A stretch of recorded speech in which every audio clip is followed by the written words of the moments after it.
Buenos días. Estoy seguro del horario. Es un placer estar con ustedes, pero yo no estoy mirando la audiencia, pero es un placer estar remoto. Y para nosotros en el IASBE, y para mí particularmente, es muy importante participar en eventos como este que están siendo organizados por en Costa Rica. Es importante resaltar que los trabajos que estamos haciendo presentemente hay un impacto muy grande en la industria financiera. Por este motivo fue solicitado a hablar un poco sobre la industria financiera, los impactos que tiene el IASBE en la industria por los organizadores del evento. Entonces, un aspecto de particular es el seguimiento de instrumentos financieros. Los instrumentos financieros fueron, de una manera general, recibidos de una manera general una atención muy grande por ocasión de la crisis financiera de 2008. Y aquí, como yo no sé, no estoy seguro si todos ya tienen conocimiento de mi vida pregresa, como le digo, mi vida pasada. Yo estuve por 20 años con el Banco Central de Brasil. Yo era, en los últimos 10 años, uno de los responsables por la área de regulación del Banco Central de Brasil. El Banco Central de Brasil, en la realidad, fue uno de los reguladores que recibió una evaluación muy positiva de los organismos internacionales por ocasión de la crisis. ¿Y por qué esto es importante? Porque uno de los aspectos de la crisis fue el que los instrumentos estaban sujetos a la evaluación o los criterios de medición de la NIC 39, no estarían siendo presentados de manera correcta. En nuestra visión, cuando estaba en el Banco Central, el problema no estaba en la NIC 39, el problema estaba mucho más en la complejidad de la normativa, porque nosotros, de una manera general, estábamos de acuerdo con los criterios y principios de la NIC 39. Los principios de clasificación de los activos en 3 categorías, disponible para venta, títulos para negociación, mantenido hasta el vencimiento. Estábamos de acuerdo con los criterios requeridos para la medición a valor justo. Estábamos de acuerdo con los criterios de disclosure que tenían requerimiento de la NIC 39. También entendíamos que la parte de la valoración de los pasivos, la medición de los pasivos, también estaba funcionando bien. Pero había una complejidad muy grande en la aplicación de la NIC 39 para todos los instrumentos. Esta complejidad empezaba con la clasificación de los activos. Estaba muy claro para nosotros cuáles eran los criterios para la clasificación de activos mantenidos hasta el vencimiento y activos para negociación. Pero para los activos mantenidos para negociación exclusivamente, no había una clara definición. Esos eran los activos que estaban entre una y otra categoría. Y obviamente con impactos importantes en los resultados en un periodo específico. Para la industria financiera, los impactos en los resultados, la volatilidad de los resultados es una cuestión muy importante, en virtud de los impactos que tiene en los requerimientos de capital. Entonces, el IASBE empezó un programa muy intenso de discusión de temáticas asociadas a varios aspectos de la literatura existente en 2008, pero con claro, una atención particular para una industria que es una industria importante, la experiencia de la industria financiera en virtud de la crisis y de las lecciones aprendidas con la crisis. Y claramente el más grande avance del IASB en este particular, en mi visión, y esta es mi opinión personal, es la reciente aprobación completa de la NIF 9. La NIF 9 es la NIF que está sustituyendo la NIF 39 con la data de vigencia el 1 de enero de 2018. Entonces, países como Costa Rica, que fue uno de los primeros países en Latinoamérica a adoptar la NIF, tiene ahí 3 años para su implementación, considerando la fecha de vigencia establecida por el IASB, pero tiene que empezar los procesos de preparación con la antelación posible. Y los grandes avances de división de la NIF 9 comparativamente con la NIC 39 están en algunos aspectos muy particulares. El primero es la clasificación de activos y pasivos. Ahora no se discute más la intención de los administradores, que era la marca principal de la NIC 39 en términos de clasificación. La intención de los administradores no tiene absolutamente ningún efecto práctico en la clasificación de los. Lo que ahora consideramos es el modelo de negocio y las características del flujo de caja de los instrumentos. ¿Por qué este es un avance en mi visión? Es un avance porque el modelo de negocio es algo que no se cambia con frecuencia significativa. El modelo de negocio de una entidad financiera, que claro, todo eso se aplica a no financiera también, pero el modelo de negocio de una entidad financiera es algo que se mantiene por un periodo de medio largo, por un término medio o largo plazo. Entonces, es algo que se mantiene con mucho más tiempo.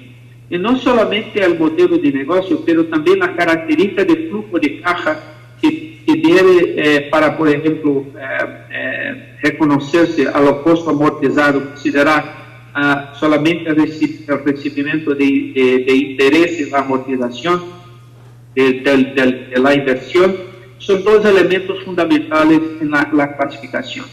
Los instrumentos financieros activos pueden, por tanto, tener una clasificación que sea a costo amortizado, a valor razonable o a costo amortizado adicionado de valor razonable en algunas circunstancias específicas, como fue aprobado en el final de este año, recientemente, el final de julio.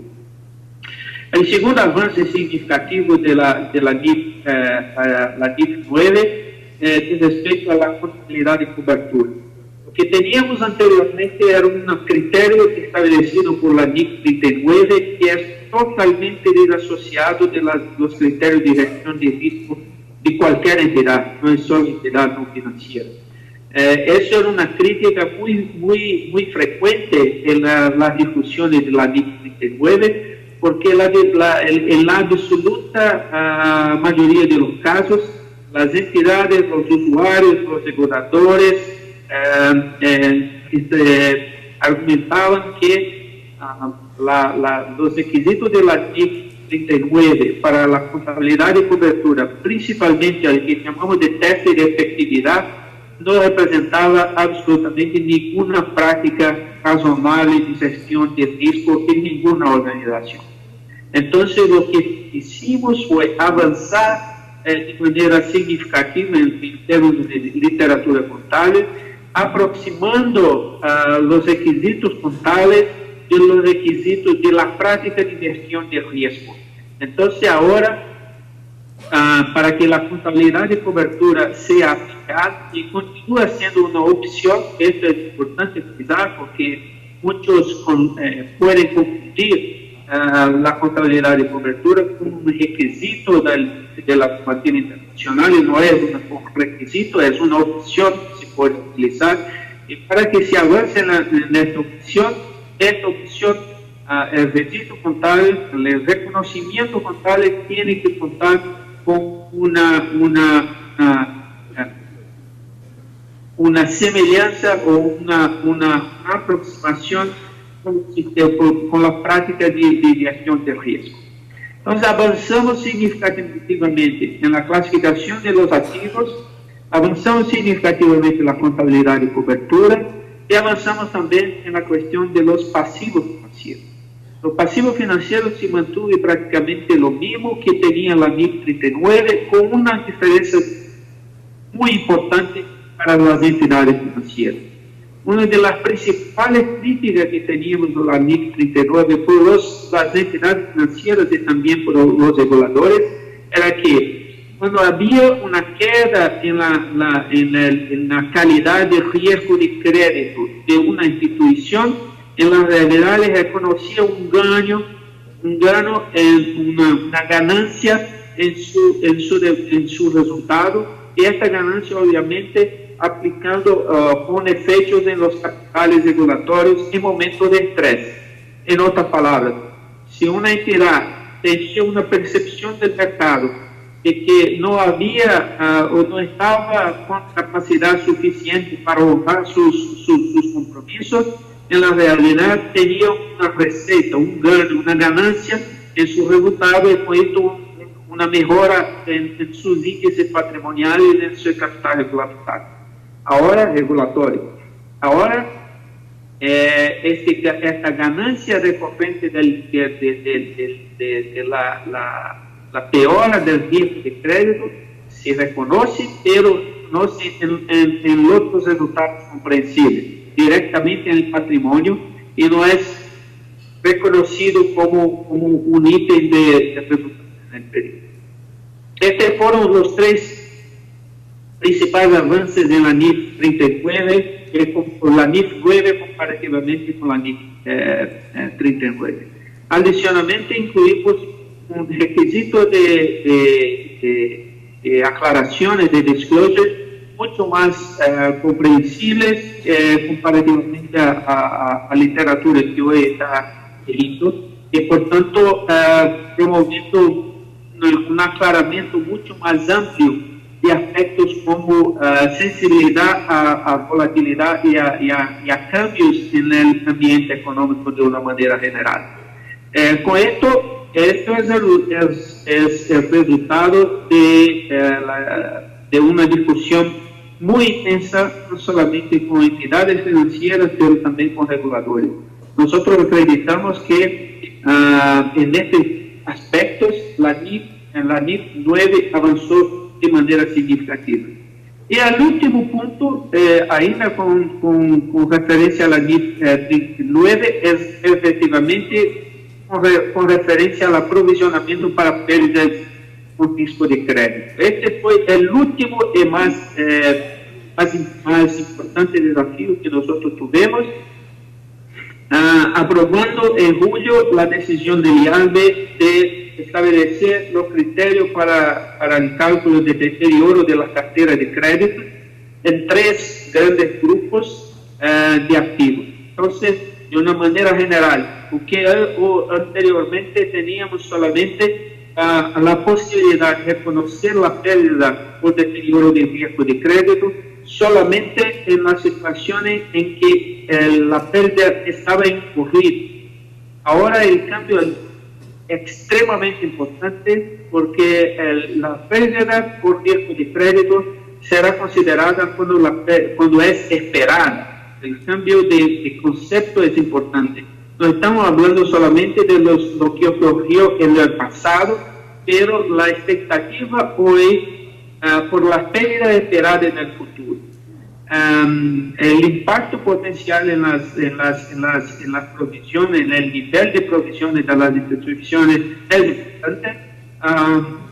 Lo que tengo hoy, por ejemplo, comparativamente, si una entidad concede un préstamo para una persona, hoy bajo la NIF 39 no es requerido absolutamente ningún aprovisionamiento, porque la ocurrencia de un evento de pérdida solo será configurada en el futuro, para que sea, por tanto, una pérdida imposible. En el modelo presente, el nuevo modelo, el momento en que se concede un préstamo, inmediatamente se reconoce una pérdida esperada por cualquier elemento. Inicialmente se considera de 12 meses, un año, para el tiempo de cálculo de la pérdida, porque un año está alineado con los criterios generales de requerimiento de capital, pero son los mismos, mas están alineados en términos de sistemas con los criterios de vigente para requerimiento de capital establecidos por los reguladores bancarios.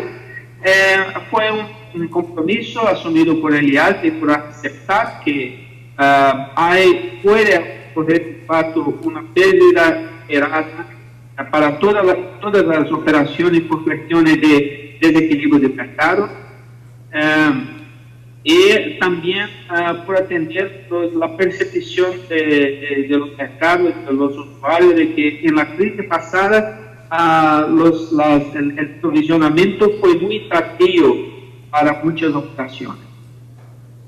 Con esto tenemos en 4 aspectos: una mejora en la clasificación de los títulos, una mejora en la contabilidad de cobertura, una mejora en la contabilidad para provisionamiento y una mejora en el nivel de disclosure, un nuevo modelo de la NIF 9 que va a tener un impacto muy positivo en la industria financiera y de emisión, y que obviamente tendrá impactos en términos de capitalización, en términos de estructura patrimonial.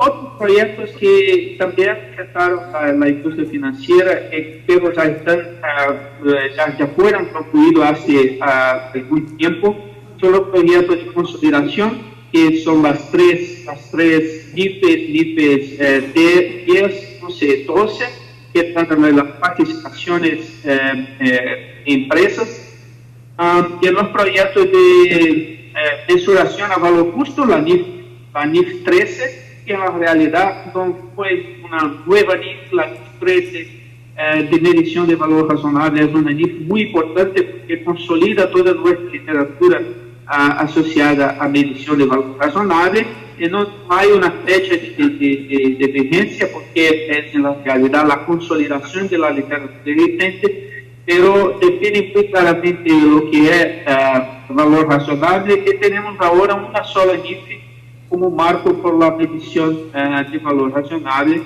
que facilita mucho en términos de su aplicación.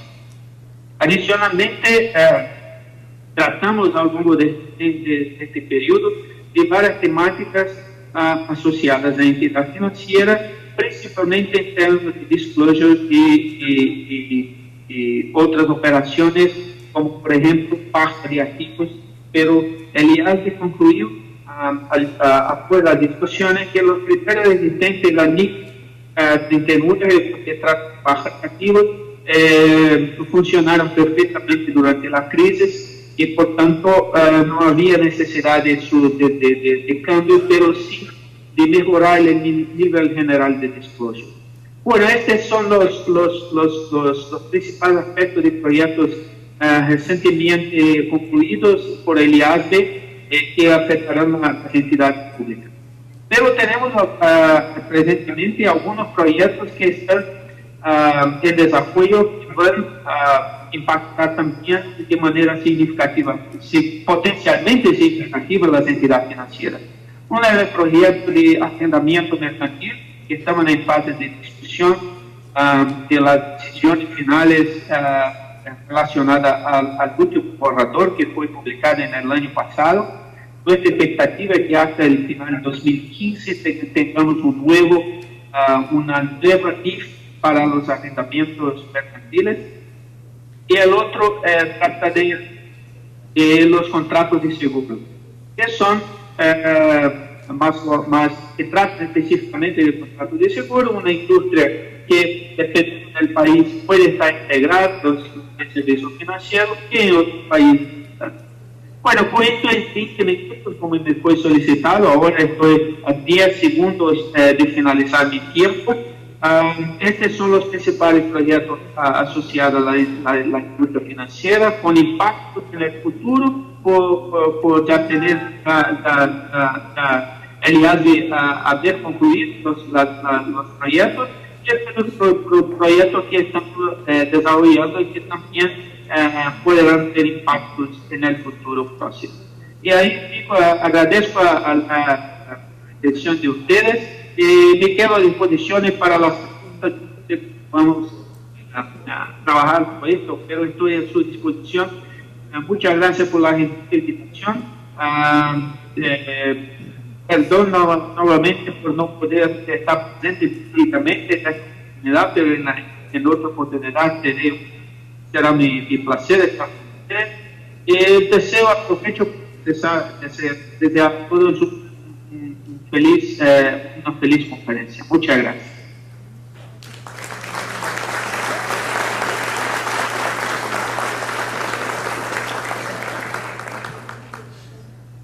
Don Amaro, tenemos dos preguntas que se le van a leer para ver si usted nos hace el favor de contestarlas.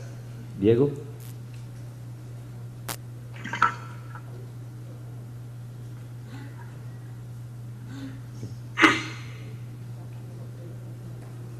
Doctor, la primera pregunta reza lo siguiente. El IASB sigue reforzando las NIP para enfocarlo principalmente a entidades de interés público. ¿Qué papel tendrán las otras industrias distintas a los bancos en los planes que tendrá el IASB en años siguientes?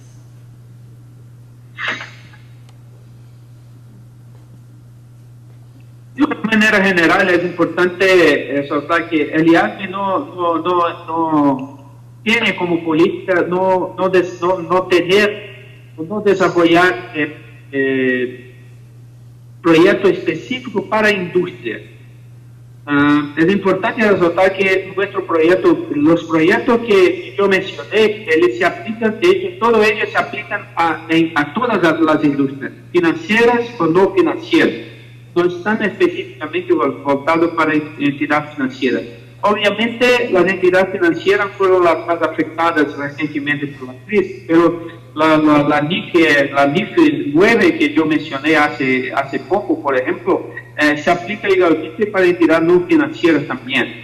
Los proyectos que estamos desarrollando, por ejemplo ahora, para contratos de seguro, no es un proyecto para la aseguradora, pero las entidades que emiten contratos con características que tienen de seguro.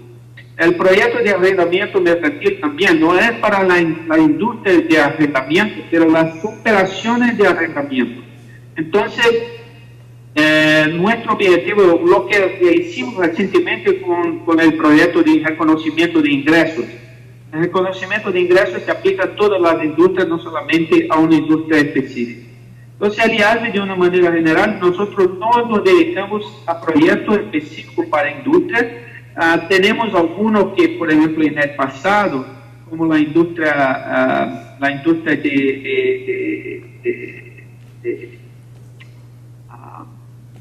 yo veré ahora, pero la industria de exploración de commodities de una manera general, tenemos un papel de discusión, pero no es un proyecto ainda.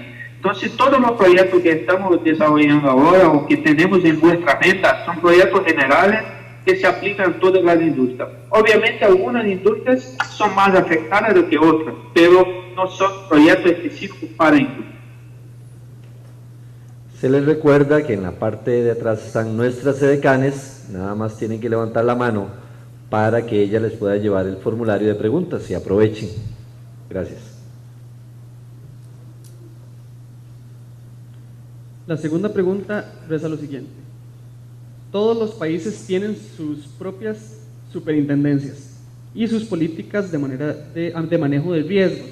En el tema de registros de deterioro, ¿cómo se plantea uniformar esos criterios? Bueno, es importante destacar que el IALBE, nosotros en el IALBE no tenemos como objetivo estandarizar los criterios de requerimiento de provisionamiento para deterioro establecido por las autoridades reguladoras. Yo tengo una experiencia de reguladores, yo sé que los reguladores tienen objetivos específicos. Esto está reconocido, por ejemplo, por el G20, por el Financial Stability Board, por el Comité de Basilea, que el IAS tiene un objetivo que puede ser en muchos casos distinto de los reguladores bancarios. Nuestro objetivo en el IAS, es importante resaltar esto, el objetivo del IAS es la elaboración de demostración de estados contables que reflejan con propiedad los estados financieros y los resultados de las entidades de acuerdo con la literatura bajo de las NIF. Por esto estamos preocupados solamente en reflejar la realidad económica en la manera más clara posible. Los reguladores bancarios, por su vez, tienen objetivos que pueden ser distintos, no necesariamente, pero están preocupados con la solvencia y liquidez de las entidades. Y los reguladores, de una manera general, tienen una experiencia que consideran adecuada en términos de mercados domésticos, mercados locales, para fines de provisionamiento, por ejemplo, y para requerimiento de capital. Nosotros es muy complicado para el IALBE buscar una estandarización de este proceso. Reconocemos que los reguladores tienen objetivos distintos, pero si es una entidad que está listada en bolsa, una entidad que busca recursos en mercados internacionales, una entidad que aplica las NIF, esta entidad tendrá que utilizar los requisitos establecidos por la literatura bajo la NIF. Por tanto, lo que veo en algunos mercados es que las entidades aplican los requerimientos establecidos por los reguladores para fines de regulación, pero observan las NIF cuando van a publicar sus estados financieros en mercados de capitales o en mercados internacionales para captación de recursos.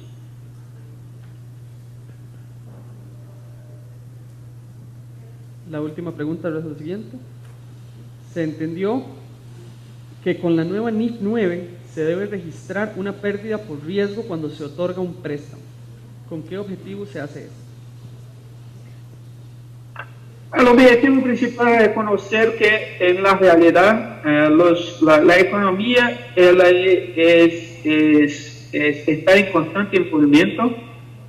De una manera general, en términos de cuando se habla en portafolio, la precificación puede no tener considerado de una manera completa todos los aspectos asociados al riesgo de mercado. De manera sencilla, si hoy yo personalmente voy a un banco y busco un préstamo, el banco, si soy el único cliente del banco, el banco va a evaluar mi capacidad de pagamento del préstamo y varios aspectos y va a identificar un nivel de riesgo de crédito específico y con esto va a especificar la operación con una tasa de interés.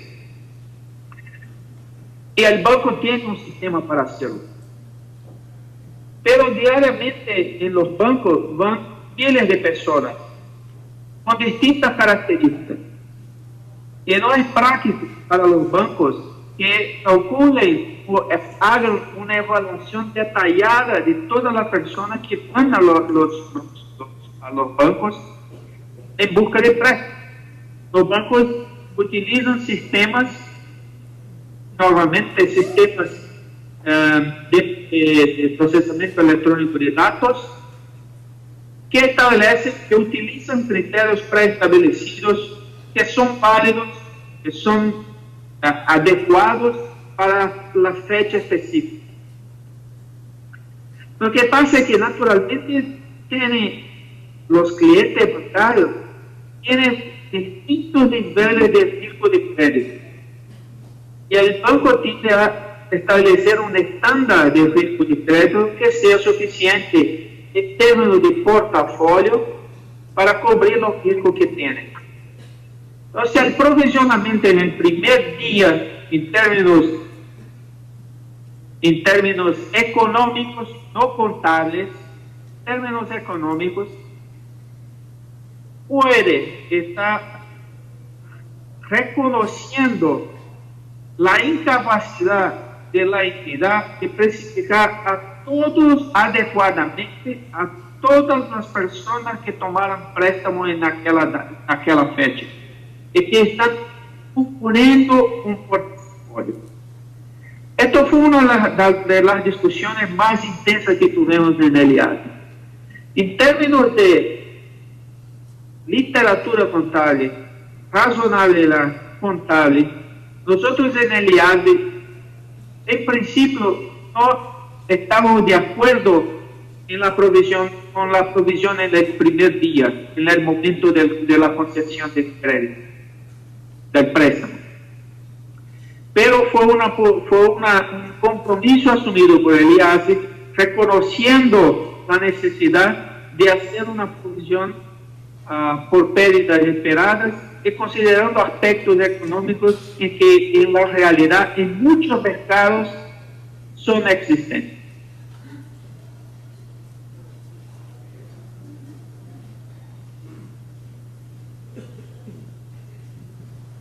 Recientemente se incorporó en la NIF 9 la categoría de activos financieros a valor razonable a través de otro resultado integral.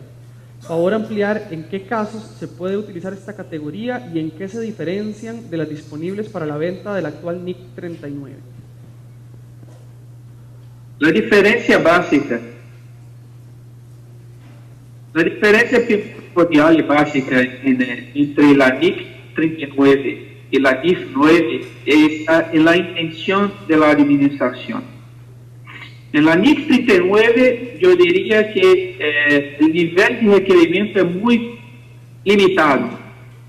Si los administradores establecen que tienen la intención de negociar los títulos a cualquier tiempo, y por tanto no necesariamente mantener el título hasta el vencimiento, y no necesariamente hacer negociaciones diarias con el título, con el valor,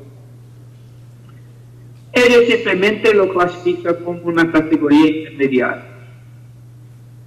Ahora, bajo la NIF 9, él tiene que probar en su modelo de negocios los valores mantenidos, los valores una parcela de los valores que componen su portafolio de inversiones, son utilizados para negociaciones cuando hay una oportunidad de negocio que no se puede perder. O sea, no es solamente la intención de hacerlo, pero el modelo de negocio indica claramente que es así, que la entidad lo hará cuando tenga la oportunidad. Entonces, ese es uno de los aspectos más importantes en términos de clasificación de las nuevas, de los títulos bajo de la NIF.